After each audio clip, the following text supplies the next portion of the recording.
Hello दोस्तों, स्वागत है आप सभी को एग्ज़ाम रिजल्ट पर। दोस्तों, आज हम पढ़ेंगे क्लास 8 का हिस्ट्री और इसमें जितने भी ऑब्जेक्टिव प्रश्न दिया हुआ है वो सभी ऑब्जेक्टिव प्रश्न को चैप्टर वाइज आज हम इस वीडियो में पढ़ेंगे। तो दोस्तों, अभी तक मेरे चैनल को सब्सक्राइब नहीं किए हैं तो चैनल को सब्सक्राइब कर लीजिए ताकि इससे रिलेटिव हम जो भी वीडियो लेकर आएंगे इसकी जानकारी सबसे पहले आपको मिलेगी। तो दोस्तों, आज हिस्ट्री में जितने भी चैप्टर दिया हुआ है वो सभी चैप्टर का जितने भी ऑब्जेक्टिव प्रश्न दिया हुआ है चैप्टर वाइज वो सभी ऑब्जेक्टिव प्रश्न एक ही क्लास में एक ही वीडियो में समाप्त करेंगे। क्लास 8 हिस्ट्री में जितने भी पार्ट है वो सभी पार्ट का जितने भी ऑब्जेक्टिव प्रश्न दिया हुआ है वो सभी ऑब्जेक्टिव प्रश्न को आज हम एक ही वीडियो में कवर करेंगे फ्रेंड्स। तो आइए फ्रेंड्स, पहला पार्ट की ओर चलते हैं और पहला पार्ट है आपका कब, कहाँ और कैसे। आप देख सकते हैं फ्रेंड्स, ये क्लास 8 का हिस्ट्री है और पार्ट का नाम है कब, कहाँ और कैसे। इसी तरह हम इसमें जितने भी पार्ट है वो सभी पार्ट का ऑब्जेक्टिव प्रश्न एक एक करके हम पढ़ेंगे। तो आइए पहला पार्ट को पढ़ते हैं। पहला पार्ट है कब, कहाँ और कैसे, और इस पार्ट में जितने भी प्रश्न दिया हुआ है MCQ वो सभी प्रश्न को आज हम पढ़ेंगे, ठीक है। तो आइए फ्रेंड्स, पहला क्वेश्चन से शुरुआत करते हैं। पहला क्वेश्चन है आपके सामने, अध्ययन की सुविधा के लिए इतिहास को कितने कालखंडों में बांटा गया है। तो फ्रेंड्स, यदि आप जानते होंगे तो आंसर कमेंट के माध्यम से बताते चलेंगे जिससे आपको रिवीजन होती जाएगी। तो अध्ययन की सुविधा के लिए इतिहास को 3 कालखंडों में बांटा गया है। कितने कालखंडों में? तो 3 कालखंडों में बांटा गया है। तो इसका आंसर हो जाएगा 3, ठीक है। आंसर ए हो जाएगा, ऑप्शन ए हो जाएगा, 3 हो जाएगा।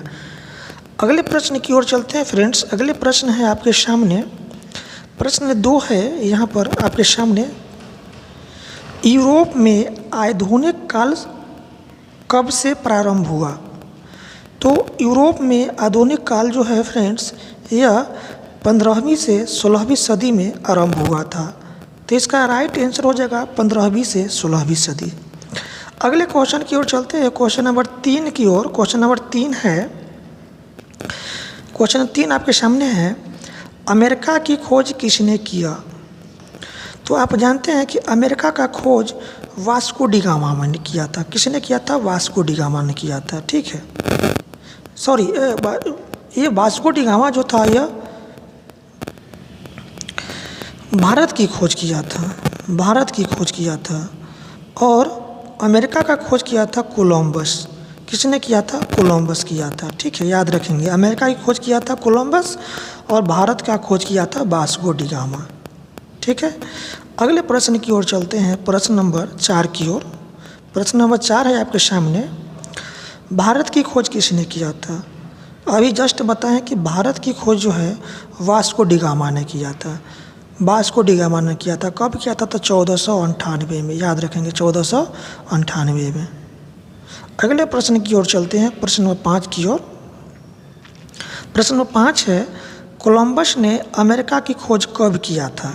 तो कोलंबस ने अमेरिका की खोज किया था 1992 में। तिथि याद रखेंगे, 1992 में अमेरिका का खोज किया था कोलंबस ने, 1992।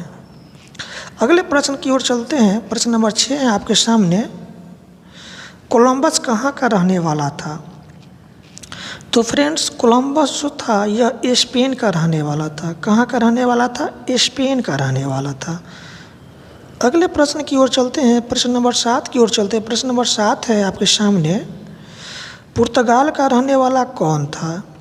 तो पुर्तगाल का रहने वाला था ये वास्को डी गामा, जिसने भारत का खोज किया था। भारत का खोज किया था वास्को डी गामा 1498 में, याद रखेंगे, ठीक है, 1498 में। और वास्को डी गामा कहाँ का रहने वाला था? पुर्तगाल का रहने वाला, इतना याद रखिएगा। चलते हैं अगले प्रश्न की ओर, प्रश्न नंबर 8 की ओर चलते हैं। प्रश्न नंबर 8 आपके सामने है, वाणिज्यवाद के सिद्धांत का विकास कब हुआ। तो वाणिज्यवाद के सिद्धांत का विकास यह 16वीं शताब्दी में हुआ था, 16वीं सदी में हुआ था। तो इसका आंसर हो जाएगा ऑप्शन डी 16वीं सदी। अगले प्रश्न की ओर चलते हैं। प्रश्न नंबर 9 है आपके सामने। अमेरिकी स्वतंत्रता संग्राम कब हुआ? तो अमेरिकी स्वतंत्रता संग्राम यह 1776 में हुआ था, 1776 में। तो इसका राइट ऑप्शन हो जाएगा ऑप्शन सी 1776 अमेरिकी स्वतंत्रता संग्राम। अगले प्रश्न की ओर चलते हैं। अगला प्रश्न है आपके सामने। अगला प्रश्न है उड़ीसा को बिहार से कब अलग किया गया? तो उड़ीसा को बिहार से 1936 में अलग किया गया था। याद रखेंगे कब? 1936 में उड़ीसा को बिहार से अलग किया गया था। याद रखिएगा 1936 को। अगले प्रश्न की ओर चलते हैं। प्रश्न नंबर 11 है आपके सामने। 1912 में अंग्रेज़ों ने बिहार एवं उड़ीसा को किससे अलग किया? तो 1912 में अंग्रेज़ों ने बिहार एवं उड़ीसा को बंगाल से अलग किया था। याद रखेंगे बंगाल से, ठीक है। 1912 में अंग्रेज़ों ने बिहार एवं उड़ीसा को किससे अलग किया था? तो बंगाल से, ठीक है। याद रखेंगे बंगाल से, ठीक है। किसको अलग किया था? बंगाल को अलग किया था 1912 में। बिहार एवं उड़ीसा को बंगाल से अलग किया था कब? 1912 में। तो इसका आंसर बी हो जाएगा बंगाल। अगला प्रश्न की ओर चलते हैं। प्रश्न नंबर 12 है आपके सामने। किसमें सरकारी दस्तावेजों को सुरक्षित रखा जाता है? तो अभिलेखागार, अभिलेखागार में सरकारी दस्तावेजों को सुरक्षित रखा जाता है। तो इसका राइट ऑप्शन हो जाएगा ऑप्शन सी अभिलेखागार। अगले प्रश्न की ओर चलते हैं। प्रश्न नंबर 13 है आपके सामने। प्रश्न नंबर 13 है पूंजीपतियों का मुख्य उद्देश्य क्या था? तो पूंजीपतियों का मुख्य उद्देश्य था अधिक से अधिक लाभ, अधिक से अधिक मुनाफा कमाना ही पूंजीपतियों का मुख्य उद्देश्य था। तो इसका ऑप्शन हो जाएगा ऑप्शन ए। इसका राइट ऑप्शन हो जाएगा अधिक से अधिक लाभ। अगले प्रश्न की ओर चलते हैं। प्रश्न नंबर 14 आपके सामने है। भारत में पहली जनगणना कब हुई थी? तो भारत में पहली जनगणना 1872 में हुई थी, पहली जनगणना। और अंतिम जनगणना हुआ था 2011 ईस्वी, 2011 में। आप याद रखेंगे 2011 में। अगले प्रश्न की ओर चलते हैं। प्रश्न नंबर 15 है आपके सामने। मिट्टी के बर्तन किस काल में थे? तो मिट्टी का बर्तन जो प्राचीन काल में था। प्राचीन काल में लोग मिट्टी के बर्तन का प्रयोग करते थे। तो मिट्टी के बर्तन किस काल में थे? प्राचीन काल में, ठीक है। तो इसका ऑप्शन बी राइट आंसर हो जाएगा प्राचीन काल। अगले प्रश्न की ओर चलते हैं। प्रश्न नंबर 16 है आपके सामने। क्या आज़ादी के पहले हमारे देश की जो भौगोलिक सीमा थी आज़ादी के बाद भी वहीं रह गई? तो इसका आंसर होगा नहीं, नहीं होगा। क्योंकि आज़ादी के पहले हमारे देश की जो भौगोलिक सीमा थी वो आज़ादी के बाद नहीं रह गई। क्योंकि आज़ादी के बाद जो है भारत पाकिस्तान दो प्रांत अलग हुआ था। तो जो भारत की जो भौगोलिक सीमा थी वो आज़ादी के बाद नहीं रही, ठीक है। दो प्रांत जब अलग डिवाइड हुआ तो उसका भौगोलिक सीमा भी क्या हुआ? डिवाइड हो गया, ठीक है। तो इसका आंसर हो जाएगा नहीं। अगले प्रश्न की ओर चलते हैं। प्रश्न नंबर 17 आपके सामने है फ्रेंड्स। मशीनों से वस्तु के उत्पादन की प्रक्रिया को क्या कहा जाता है? तो मशीनों से वस्तु के उत्पादन की प्रक्रिया को औद्योगिक क्रांति कहते हैं फ्रेंड्स। औद्योगिक क्रांति इसका राइट ऑप्शन हो जाएगा। तो फ्रेंड्स चैप्टर 1 में जो जितने भी ऑब्जेक्टिव टाइप क्वेश्चंस दिया हुआ था वो सभी ऑब्जेक्टिव टाइप क्वेश्चन पढ़ लिए। अब चलते हैं नेक्स्ट चैप्टर की ओर। नेक्स्ट चैप्टर फ्रेंड्स आपके सामने होगा। नेक्स्ट चैप्टर आपके सामने होगा भारत में अंग्रेजी राज्यों की स्थापना। नेक्स्ट चैप्टर आपका होगा भारत में अंग्रेजी राज्यों की स्थापना। चलिए फ्रेंड्स नेक्स्ट चैप्टर आपके सामने। नेक्स्ट चैप्टर 2 है भारत में अंग्रेजी राज्यों की स्थापना। चलिए इस चैप्टर में जो प्रश्न दिया हुआ है उस सभी प्रश्न को पढ़ते हैं। चलिए, पहला प्रश्न आपके सामने है यहाँ पर। अंग्रेज भारत में किस उद्देश्य से आए थे?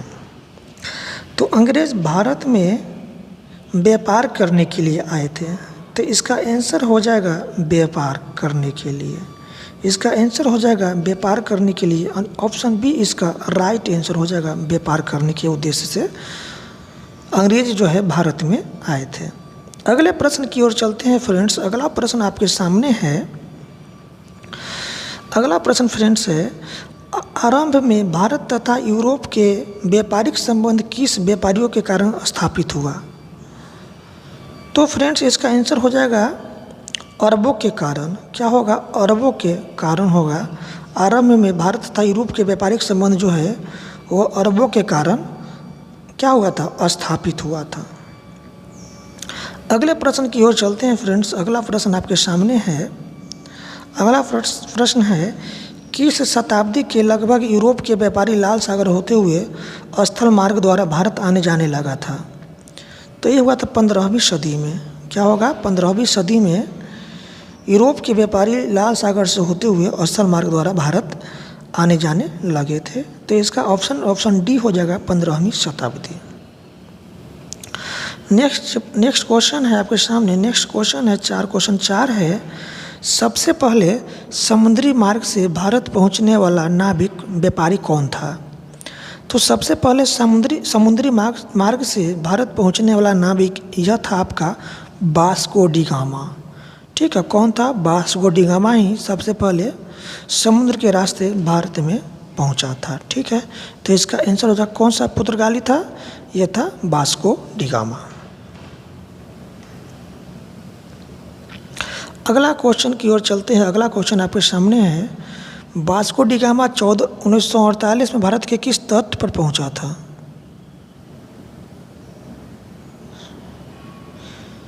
तो वास्को डी गामा 1948 में भारत का पूर्वी तट पर, ये हो जाएगा पश्चिमी तट पर पहुंचा था।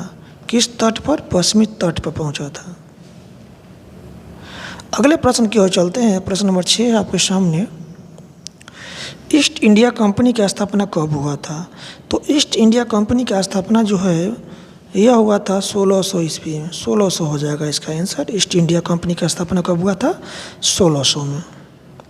अगला प्रश्न है, प्रश्न नंबर 7 है, ईस्ट इंडिया कंपनी की स्थापना कहाँ के व्यापारियों ने किया था? तो ईस्ट इंडिया कंपनी की स्थापना जो है यह इंग्लैंड के व्यापारियों ने किया था। ईस्ट इंडिया कंपनी कहाँ का था? तो यह इंग्लैंड का था। तो ईस्ट इंडिया कंपनी की स्थापना जो है यह इंग्लैंड के व्यापारियों के द्वारा किया गया था। तो इसका आंसर हो जाएगा इंग्लैंड के व्यापारियों। अगले प्रश्न की ओर चलते हैं। अगला प्रश्न आपके सामने है, ईस्ट इंडिया कंपनी ने बक्सर युद्ध कब जीता? तो ईस्ट इंडिया कंपनी ने बक्सर का युद्ध हुआ था 1764 में। आप याद रखेंगे, बक्सर का युद्ध 1764 में हुआ था और उसी समय ईस्ट इंडिया कंपनी ने बक्सर का युद्ध जीता था 1764 में। अगले प्रश्न की ओर चलते हैं। प्रश्न नंबर 9 है आपके सामने। प्रश्न नंबर 9 है कि बक्सर के युद्ध ने किसको बंगाल की राजनीतिक शक्ति बना दी? तो बक्सर के युद्ध ने कंपनी को बंगाल की राजनीतिक शक्ति बना दी। तो यह आंसर हो जाएगा कंपनी। अगले प्रश्न की ओर चलते हैं। प्रश्न नंबर 10 आपके सामने है कि अंग्रेजों ने अपने शासनकाल में जमकर किस देश का आर्थिक शोषण किया था? तो अंग्रेजों ने अपने शासनकाल में सबसे ज़्यादा जो शोषण किया वो कौन सा देश था? तो यह देश भारत था। तो इसका आंसर हो जाएगा भारत। अगला प्रश्न की ओर चलते हैं। प्रश्न नंबर 11 है कि मराठों के विरुद्ध कंपनी की सफलता ने किस भारत में उसका प्रभुत्व बढ़ा दिया? तो इसका आंसर हो जाएगा पश्चिमी भारत। क्या हो जाएगा? पश्चिमी भारत की कंपनी की सफलता ने भारत को जो है से प्रभुत्व को बढ़ा दिया था। तो यह हो जाएगा पश्चिमी भारत। अगला प्रश्न की ओर चलते हैं। प्रश्न नंबर 12 आपके सामने है फ्रेंड्स। कंपनी ने टीपू सुल्तान और हैदर अली के साथ युद्ध जीतकर किसको अपने अधीन कर लिया? तो कंपनी ने टीपू सुल्तान और हैदर अली के साथ युद्ध को जीतकर मैसूर को अधीन कर लिया था, ठीक है, मैसूर को, याद रखिएगा मैसूर को। अगला प्रश्न की ओर चलते हैं। अगला प्रश्न आपके सामने 13 है। मुगल बादशाह औरंगजेब की मृत्यु कब हुआ था? तो औरंगजेब की मृत्यु जो है 1707 में हुआ था। 1707 में हुआ था औरंगजेब की मृत्यु। अगला प्रश्न की ओर चलते हैं। प्रश्न नंबर 14 आपके सामने है। भारत और यूरोप के बीच स्थल मार्ग से होने वाले व्यापार में किसकी भूमिका थी?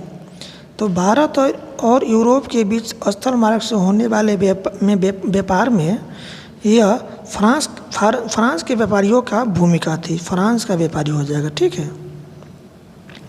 अगला प्रश्न की ओर चलते हैं। प्रश्न नंबर 15 आपके सामने है। मुंगेर किस नदी के किनारे बसा है? तो मुंगेर जो है यह गंगा नदी के किनारे बसा है। याद रखिए गंगा किनारे हो जाएगा, गंगा नदी, ठीक है। अगला प्रश्न की ओर चलते हैं। प्रश्न नंबर 16 है।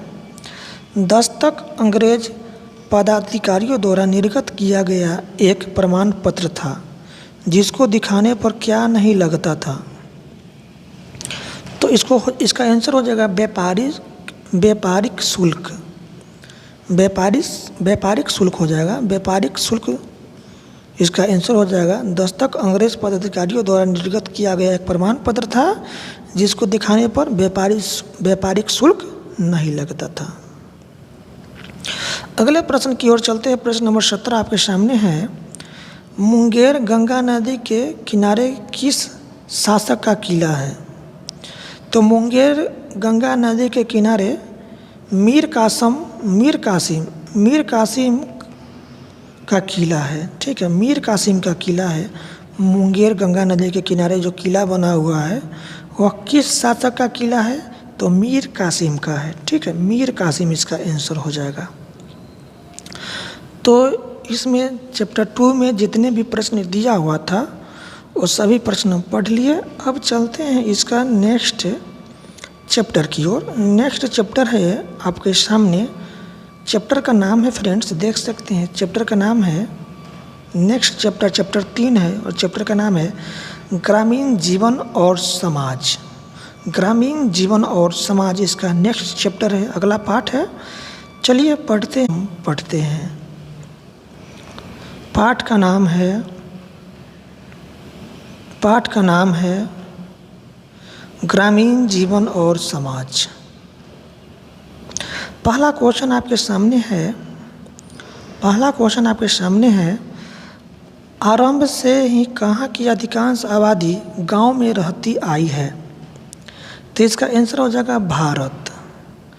भारत की आबादी जो है वह शुरू से ही गांवों में रहती आई है, तो इसका आंसर हो जाएगा भारत। अगला प्रश्न की ओर चलते हैं। प्रश्न नंबर 2 आपके सामने है। भारत की अर्थव्यवस्था किस पर आधारित है? तो भारत की अर्थव्यवस्था या कृषि पर आधारित है, तो इसका आंसर हो जाएगा कृषि। अगला प्रश्न की ओर चलते हैं। प्रश्न नंबर 3 की ओर। प्रश्न नंबर 3 है। किस गांवों के लोग मिलजुल कर रहते थे और आपसी झगड़ों को स्वयं सुलझा लेते थे? तो इसका आंसर हो जाएगा भारत। क्या हो जाएगा? भारत हो जाएगा। भारत के लोग जो है ना गाँवों में मिलजुल कर रहते थे और यदि कभी झगड़ा होती थी तो आपस में मिलजुल कर सुलझा लेते थे, तो इसका आंसर हो जाएगा भारत। अगला प्रश्न की ओर चलते हैं। अगला प्रश्न आपके सामने है। अस्थाई बंदोबस्त कहाँ लागू हुआ? तो अस्थाई बंदोबस्त बंगाल में लागू हुआ था, तो इसका आंसर हो जाएगा बंगाल। अगला प्रश्न की ओर चलते हैं। प्रश्न नंबर 5 है। भूमि का स्वामी किसे बनाया गया? तो भूमि का स्वामी जो है ना यह जमींदारों को बनाया गया था, तो इसका ऑप्शन डी हो जाएगा जमींदारों को। अगला प्रश्न की ओर चलते हैं। प्रश्न नंबर 6 आपके सामने है। अधिक कर वसूलने के लिए अंग्रेज लगान वसूलने के अधिकार की नीलामी करने लगे, इसे कौन सा व्यवस्था कहा गया? देखिए, अधिक कर वसूलने के लिए अंग्रेज लगान वसूलने के अधिकार की नीलामी करने लगे थे और इस व्यवस्था को जो है ठेकेदारी व्यवस्था कहा गया था। कौन सा व्यवस्था कहा गया था? ठेकेदारी व्यवस्था कहा गया था। इसका आंसर हो जाएगा ठेकेदारी। अगले प्रश्न की ओर चलते हैं। प्रश्न नंबर 7 आपके सामने है। प्रश्न नंबर 7 है, महालवारी व्यवस्था कहाँ लागू किया गया? तो महालवारी व्यवस्था जो है यह पंजाब में भी लागू किया गया था, दिल्ली में भी लागू किया गया था, पश्चिमी उत्तर प्रदेश में भी लागू किया गया था। तो इस तरह से इसका ऑप्शन डी हो जाएगा, इनमें से सभी, इनमें से सभी। अगले प्रश्न की ओर चलते हैं। प्रश्न नंबर 8 आपके सामने है, भारतीय किसान आंदोलन किसने चलाया? तो भारतीय किसान आंदोलन जो है यह महात्मा गांधी ने चलाया था। तो इसका आंसर हो जाएगा महात्मा गांधी। अगला प्रश्न की ओर चलते हैं। प्रश्न नंबर 9 आपके सामने है, अंग्रेजों के पहले भूमि का मालिक कौन होता था? तो अंग्रेजों के पहले भूमि का मालिक राजा होता था। कौन होता था? राजा होता था। ठीक है। अगला प्रश्न की ओर चलते हैं। प्रश्न नंबर 10 आपके सामने है, रैयतवारी व्यवस्था में ज़मीन का मालिक किसे माना गया? तो रैयतवारी व्यवस्था में ज़मीन का मालिक जो है यह किसान को माना गया था। किसको? किसान को। अगला प्रश्न की ओर चलते हैं। अगला प्रश्न की ओर चलते हैं। प्रश्न नंबर 11 आपके सामने है, अंग्रेजी शासन द्वारा भारत में अपनाई गई नई भूमि व्यवस्थाओं का प्रमुख उद्देश्य क्या था? तो इसका आंसर हो जाएगा किसानों का समर्थन प्राप्त करना। किसानों का समर्थन प्राप्त करना अंग्रेजी शासन द्वारा भारत में अपनाई गई नई मूल्य व्यवस्था था। अगले प्रश्न की ओर चलते हैं। प्रश्न नंबर 12 आपके सामने है, किस सदी में किसानों ने भूमि संबंधी परिवर्तन जमींदारों एवं महाजनों द्वारा शोषण एवं लगान वृद्धि के कारण आंदोलन किया? तो इसका आंसर हो जाएगा 19वीं सदी। क्या हो जाएगा? 19वीं सदी में। ठीक है। अगले प्रश्न की ओर चलते हैं। प्रश्न नंबर 13 आपके सामने है। प्रश्न नंबर 13 है, किस खेती से कंपनी ने अपना राजस्व बढ़ाया? तो नील की खेती। ठीक है, नील की खेती इसका आंसर हो जाएगा। नील की खेती से कंपनी ने अपना राजस्व बढ़ाया था। ठीक है। अगले प्रश्न की ओर चलते हैं। प्रश्न 14 आपके सामने है, किस आंदोलन के कारण किसानों को नील उपजाने से मुक्ति मिली? तो यह हुआ चंपारण सत्याग्रह। क्या हुआ? चंपारण सत्याग्रह होगा कि चंपारण सत्याग्रह करके ही किसानों को नील उपजाने की से मुक्ति दिलाया गया था। ठीक है, चंपारण सत्याग्रह इसका आंसर हो जाएगा चंपारण सत्याग्रह। अगला प्रश्न है प्रश्न नंबर 15 आपके सामने है, यह कौन तय करता था कि किसानों को किस वर्ष कितना लगान देना है? तो यह तय करता था आपका जमींदार। तो इसका आंसर हो जाएगा जमींदार। किसानों को किस वर्ष कितना लगान देना है यह तय कौन करता था? जमींदार। अगला तो इसमें जो दिया हुआ था ऑब्जेक्टिव क्वेश्चंस जितने भी पाठ 3 में वो सभी ऑब्जेक्टिव प्रश्न हम पढ़ लिए। अब चलते हैं इसका नेक्स्ट चैप्टर 4। चैप्टर 4 है आपके सामने। चैप्टर का नाम है उपनिवेशवाद एवं जनजातीय समाज। यह क्लास 8 का हिस्ट्री है। पाठ 4 पढ़ेंगे। चलिए इस पाठ में जो पहला प्रश्न ये रहा आपके सामने। पाठ का नाम है उपनिवेशवाद एवं जनजातीय समाज। पहला प्रश्न आपके सामने है। पहला प्रश्न है, जनजातीय समाज के लोगों को आम भाषा में क्या कहा जाता था? तो जनजातीय समाज के लोगों को आम भाषा में आदिवासी कहा जाता था। तो इसका आंसर हो जाएगा आदिवासी। अगला प्रश्न की ओर चलते हैं। प्रश्न नंबर 2 आपके सामने है, अपनी आजीविका के लिए आदिवासी पूरी तरह किस पर निर्भर थे? तो अपनी आजीविका के लिए आदिवासी पूरी तरह यह वनों पर निर्भर थे। तो इसका आंसर हो जाएगा वनों पर। अगला प्रश्न की ओर चलते हैं। प्रश्न नंबर 3 है, जंगल में उपजे फल, कंद, मूल एवं महुआ के फूल कौन खाते थे? तो यह खाता था आदिवासी लोग। तो इसका आंसर हो जाएगा आदिवासी। अगला प्रश्न की ओर चलते हैं। प्रश्न नंबर 4 है आपके सामने, झूम की खेती कौन लोग करते थे? तो झूम की खेती आदिवासी लोग करते थे। तो इसका आंसर हो जाएगा आदिवासी। अगला प्रश्न की ओर चलते हैं। प्रश्न नंबर 5 है आपके सामने, किसने आदिवासियों के जीवन को तबाह करना आरंभ किया था? तो यह आंसर हो जाएगा अंग्रेजों ने। ठीक है, अंग्रेजों ने आदिवासियों को जीवन को तबाह करना प्रारंभ किया था। तो इसका आंसर हो जाएगा अंग्रेजों ने। अगला प्रश्न नंबर 6 आपके सामने है, अंग्रेजों ने वन विभाग की स्थापना कब किया था? तो अंग्रेजों ने वन विभाग की स्थापना 1864 में किया था, 1864 में। अगला प्रश्न की ओर चलते हैं। प्रश्न नंबर 7 है आपके सामने, अंग्रेजों ने वन अधिनियम कब बनाया? तो अंग्रेजों ने वन अधिनियम 1867 को बनाया था, 1867 को। अगला प्रश्न है, प्रश्न नंबर 8 आपके सामने है, ब्रिटिश जुल्म से परेशान होकर आदिवासियों ने किसके नेतृत्व में बहुत बड़ा आंदोलन किया? तो ये होगा बिरसा मुंडा। बिरसा मुंडा। ब्रिटिश जुल्म से परेशान होकर आदिवासियों ने बिरसा मुंडा के नेतृत्व में बहुत बड़ा आंदोलन किया। तो इसका आंसर हो जाएगा बिरसा मुंडा। अगला प्रश्न की ओर चलते हैं। प्रश्न नंबर 9 आपके सामने है, इस आंदोलन से प्रभावित होकर अंग्रेजों ने किस वर्ष में छोटा नागपुर काश्तकारी अधिनियम बनाया? तो ये हो जाएगा 1908 में। ठीक है, 1908 में। अगला प्रश्न की ओर चलते हैं। प्रश्न नंबर 10 है, आगे चलकर आदिवासी किसके आंदोलन में हिस्सा लेकर देश की मुख्य धारा में जुड़ गए? तो यह होगा गांधी जी के। ठीक है, गांधी जी के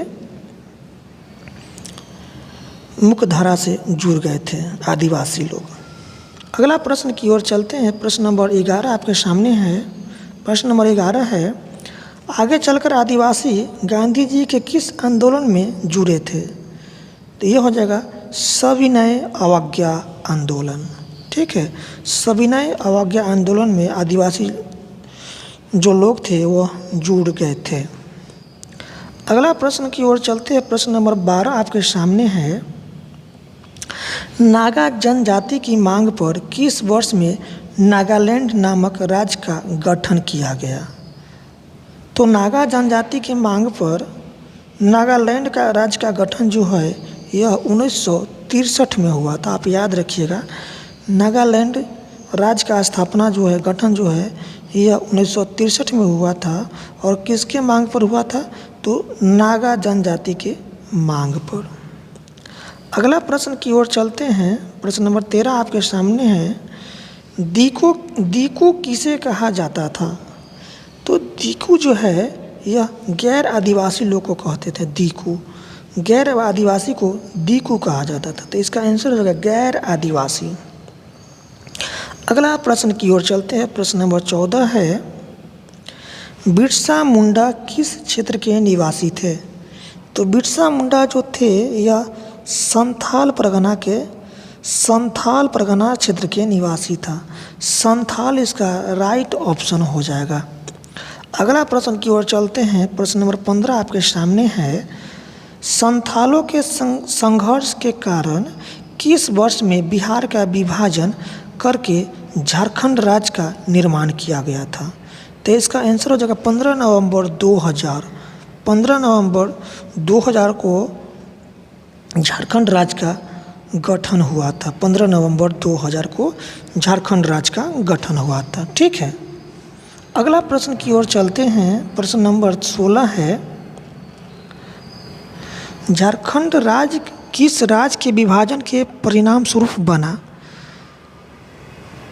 तो झारखंड जो है बिहार से अलग होकर बना था, तो इसमें बिहार कोई ऑप्शन दिया हुआ नहीं है, तो इसका ऑप्शन होगा इनमें से कोई नहीं। ठीक है, झारखंड जो है ना वो बिहार राज्य से अलग होकर के 15 नवंबर 2000 को स्थापना हुआ था झारखंड का, तो वह बिहार से अलग हुआ था। ठीक है, तो इसमें बिहार ऑप्शन नहीं दिया हुआ है, तो इनमें से कोई नहीं होगा इसका आंसर। ठीक है, अगला प्रश्न, और तो यहाँ पर प्रश्न समाप्त हुआ। तो क्लास 8 का हिस्ट्री में जो चैप्टर 3 में जो प्रश्न दिया हुआ था वो सही प्रश्न को हम पढ़ लिए। अब चलते हैं पाठ 5 क्लास 8 हिस्ट्री चैप्टर 5, पाठ का नाम है शिल्प एवं उद्योग। शिल्प एवं उद्योग, चलिए पढ़ते हैं। ये हैं, पहला प्रश्न यहाँ पर है, इनमें से कौन प्राचीन काल से ही कृषि प्रधान देश रहा है? तो भारत जो है यह प्राचीन काल से ही कृषि प्रधान देश रहा है, तो इसका आंसर हो जाएगा भारत। अगले प्रश्न की ओर चलते हैं। प्रश्न नंबर 2 है, किस उद्योग में भारत विश्व प्रसिद्ध था? तो वस्त्र उद्योग में भारत जो है विश्व प्रसिद्ध था, तो इसका आंसर हो जाएगा वस्त्र उद्योग।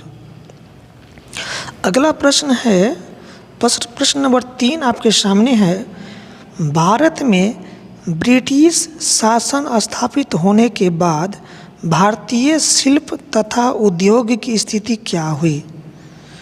तो भारत में ब्रिटिश शासन स्थापित होने के बाद भारतीय शिल्प तथा उद्योग की स्थिति खराब हो गया था। क्या हो गया था? खराब हो गया था, तो इसका आंसर हो जाएगा खराब। अगला प्रश्न है, प्रश्न नंबर 4 है, भारत से कच्चा माल कहाँ जाने लगा था? तो भारत से कच्चा माल इंग्लैंड जाने लगा था। कहाँ जाने लगा था? इंग्लैंड। अगला प्रश्न की ओर चलते हैं। प्रश्न नंबर 5 आपके सामने है। प्रश्न नंबर 5 है, इंग्लैंड की सरकार ने मुक्त व्यापार की नीति किस वर्ष अपनाई?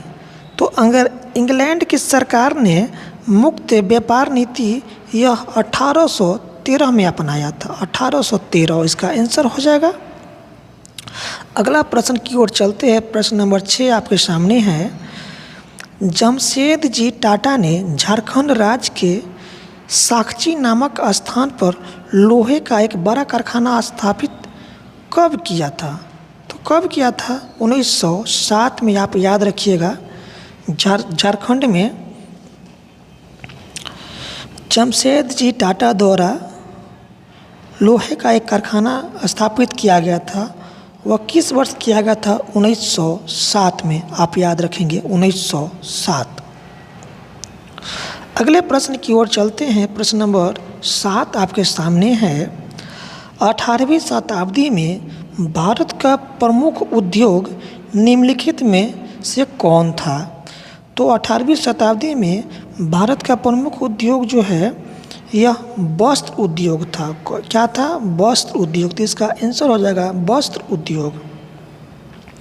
अगला प्रश्न की ओर चलते हैं। प्रश्न नंबर 8 आपके सामने है, विश्व का एक प्रमुख कपड़ा उत्पादक देश कौन है? तो विश्व का एक प्रमुख कपड़ा उत्पादक देश यह अमेरिका है। क्या है? अमेरिका हो जाएगा इसका आंसर। अगला प्रश्न की ओर चलते हैं। प्रश्न नंबर 9 है आपके सामने, federation of Indian chambers of commerce and industry की स्थापना कब हुआ था? तो यह हुआ था 1927 में। Federation of Indian chambers of commerce and industry की स्थापना हुआ था 1927 में। अगला प्रश्न की ओर चलते हैं। प्रश्न नंबर 10 आपके सामने है फ्रेंड्स, जूट उद्योग का प्रमुख केंद्र कहाँ था? तो जूट उद्योग का प्रमुख केंद्र यह था बंगाल में। सबसे अधिक जूट बंगाल में होता था। ठीक है, तो जूट उद्योग का प्रमुख केंद्र बंगाल में था। अगला प्रश्न आपके सामने है। प्रश्न नंबर 11 है, all India trade union Congress की स्थापना कब हुई? All India trade union Congress की स्थापना यह 1920 में हुआ था। 1920 में। अगला प्रश्न की ओर चलते हैं। प्रश्न नंबर 12 आपके सामने है फ्रेंड्स, ऊनी वस्त्र उद्योग कहाँ है? तो ऊनी वस्त्र उद्योग यह आपका है कश्मीर में। कहाँ पर है? कश्मीर में। अगला प्रश्न की ओर चलते हैं। प्रश्न नंबर 13 आपके सामने है। कौन सी सरकार ने इंग्लैंड के कपड़ा उद्योग को बढ़ावा देने के लिए मुक्त व्यापार की नीति अपनाई? तो यह कौन सा सरकार था? तो यह इसका आंसर हो जाएगा अंग्रेजी सरकार। क्या हो जाएगा? अंग्रेजी सरकार ने इंग्लैंड के कपड़ा उद्योग को बढ़ावा देने के लिए मुक्त व्यापार की नीति अपनाया था। तो इसका आंसर हो जाएगा अंग्रेजी सरकार। अगला प्रश्न की ओर चलते हैं। प्रश्न नंबर 14 आपके सामने है। नील बागान उद्योग कहाँ है? तो नील बागान उद्योग यह था चंपारण में। ठीक है, कहाँ था? चंपारण में। अगला प्रश्न की ओर चलते हैं। प्रश्न नंबर 15 है आपके सामने। मजदूरों की मजदूरी तय करने के लिए सरकार ने कौन सा नियम बनाया? तो मजदूरों की मजदूरी तय करने के लिए सरकार ने न्यूनतम मजदूरी कानून बनाया था। न्यूनतम मजदूरी कानून इसका आंसर हो जाएगा। प्रश्न नंबर 16 है आपके सामने। प्रश्न नंबर 16 है। अपने अधिकारों को प्राप्त करने के लिए लोकतांत्रिक तरीकों का सहारा किससे लेने पड़ा? तो अपने अधिकारों को प्राप्त करने के लिए लोकतांत्रिक तरीकों का सहारा यह किसको लेना पड़ा था? तो यह लेना पड़ा था जमींदारों को। तो इसका आंसर हो जाएगा जमींदार। तो क्लास 8 हिस्ट्री में जो चैप्टर 5 में जो क्वेश्चंस दिया हुआ था ऑब्जेक्टिव, जितने भी एमसीक्यू वो पढ़ लिए। अब चलते हैं इसका नेक्स्ट चैप्टर यहाँ पर है चैप्टर 6 है। चैप्टर का नाम है अंग्रेजी शासन के खिलाफ संघर्ष 1857 का विद्रोह।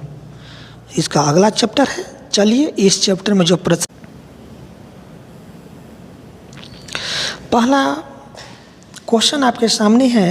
यह क्लास 8 का हिस्ट्री है। चैप्टर 6 है, पार्ट 6 है। पार्ट का नाम है अंग्रेजी शासन के खिलाफ संघर्ष 1857 का विद्रोह।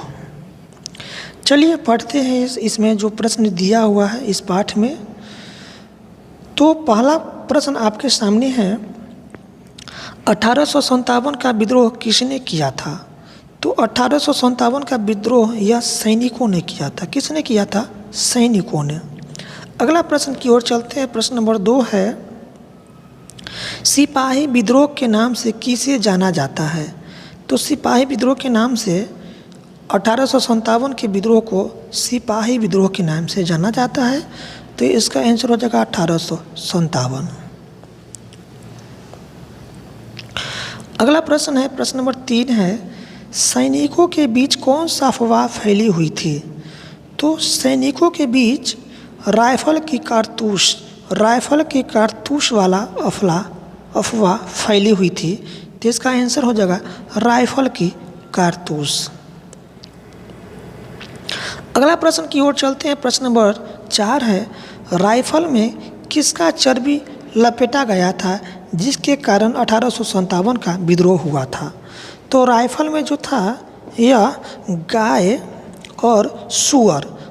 और सुअर का चर्बी लपेटा गया था जिसके कारण 1857 का विद्रोह हुआ था। तो इसका आंसर हो जाएगा गाय और सुअर। अगला प्रश्न है। प्रश्न नंबर 5 आपके सामने है। बैरकपुर छावनी के एक युवा सिपाही कौन थे जिसने राइफल लेने से इनकार कर दिया? तो बैरकपुर से कौन था? तो यह था आपका मंगल पांडे। कौन था? मंगल पांडे। अगला प्रश्न की ओर चलते हैं। प्रश्न नंबर 6 है। 1857 के विद्रोह में किसने एक अंग्रेज अधिकारी की हत्या कर दी? तो 1857 के विद्रोह में मंगल पांडे ने एक अंग्रेज पदाधिकारी की हत्या कर दी थी। तो इसका आंसर हो जाएगा मंगल पांडे। अगला प्रश्न है। प्रश्न नंबर 7 है। 1857 के विद्रोह में किसे फांसी की सज़ा दी गई थी? तो 1857 के विद्रोह में मंगल पांडे को सजा दिया गया था। किसको? मंगल पांडे को 1857 के विद्रोह में जो है ना, यह फांसी किसे दिया गया था? तो मंगल पांडे को, ठीक है, क्योंकि इन्होंने एक अंग्रेजी अधिकारी को हत्या कर दिया था। अगला प्रश्न की ओर चलते हैं, प्रश्न नंबर 8 की ओर। प्रश्न नंबर 8 है, 1857 के विद्रोह में बिहार से किसने नेतृत्व किया था? तो 1857 के विद्रोह में बिहार से नेतृत्व करने वाला यह था आपका कुंवर सिंह। कौन था? कुंवर सिंह। तो इसका राइट ऑप्शन हो जाएगा कुंवर सिंह। अगला प्रश्न की ओर चलते हैं, प्रश्न नंबर 9 आपके सामने है।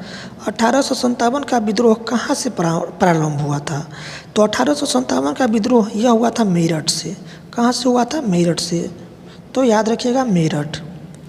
अगला प्रश्न की ओर चलते हैं, प्रश्न नंबर 10 आपके सामने है। मंगल पांडे किस छावनी के युवा सिपाही थे? तो मंगल पांडे यह बैरकपुर छावनी के युवा सिपाही था। तो इसका आंसर हो जाएगा बैरकपुर। अगला प्रश्न की ओर चलते हैं, प्रश्न नंबर 11 आपके सामने है। कुंवर सिंह कहाँ के जमींदार थे? तो कुंवर सिंह जगदीशपुर के जमींदार थे। तो इसका आंसर हो जाएगा जगदीशपुर। अगला प्रश्न की ओर चलते हैं, प्रश्न नंबर 12 है। वहाबी आंदोलन का नेतृत्व बिहार में किसने किया था? तो वहाबी आंदोलन का नेतृत्व बिहार से करने वाला यह था विलायत अली। तो इसका आंसर हो जाएगा विलायत अली। अगला प्रश्न है, प्रश्न नंबर 13 आपके सामने है। बहादुर शाह जफर कहाँ के रहने वाले थे? तो बहादुर शाह जफर जो थे यह लखनऊ के रहने वाले थे। कहाँ के रहने वाले थे? लखनऊ के। अगला प्रश्न है, प्रश्न नंबर 14 आपके सामने है। प्रश्न नंबर 14 है, किसको प्रारंभ से ही भारत की सत्ता के केंद्र के रूप में जाना जाता था? तो इसका आंसर हो जाएगा दिल्ली। क्या हो जाएगा? दिल्ली को प्रारंभ से ही भारत की सत्ता का केंद्र माना जाता था। अगला प्रश्न है आपके सामने, प्रश्न नंबर 15 है।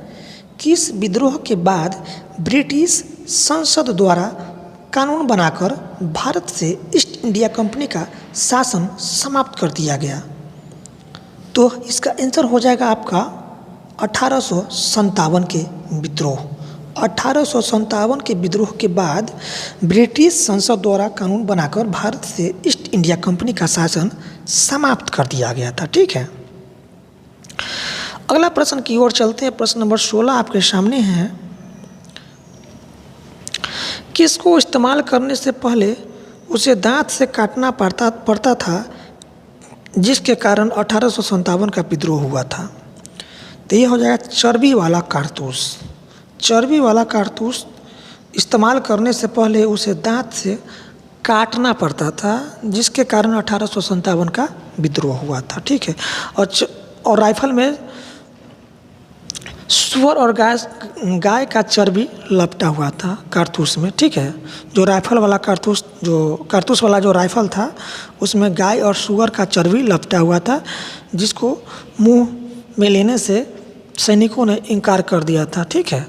तो इसको इस्तेमाल करने से पहले इसको दांत से काटना पड़ता था, जिसके कारण 1857 का विद्रोह हुआ था, क्योंकि यह चर्बी वाला कारतूस था। अगला क्वेश्चन की ओर चलते हैं। तो इसमें जो प्रश्न दिया हुआ था वो सभी प्रश्न समाप्त हुआ। अब चलते हैं नेक्स्ट चैप्टर। आपका नेक्स्ट चैप्टर 7 है, ब्रिटिश शासन एवं शिक्षा। यह चैप्टर 7 है। चलिए पढ़ते हैं इस चैप्टर में जो प्रश्न दिया हुआ है सभी प्रश्नों को।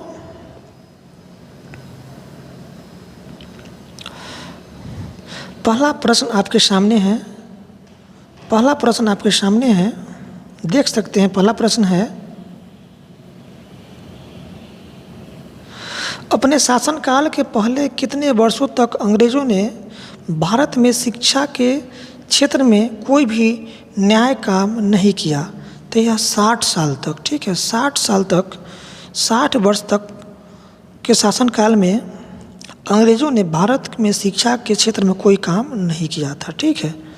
अगला प्रश्न की ओर चलते हैं। प्रश्न नंबर 2 आपके सामने है।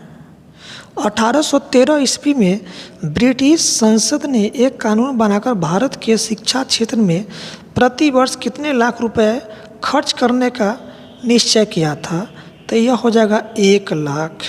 ठीक है, 1813 ईस्वी में ब्रिटिश संसद ने एक कानून बनाया था जिसमें प्रति वर्ष 1 लाख रुपया शिक्षा पर खर्च करने का निश्चय किया था, तो इसका आंसर हो जाएगा 1 लाख।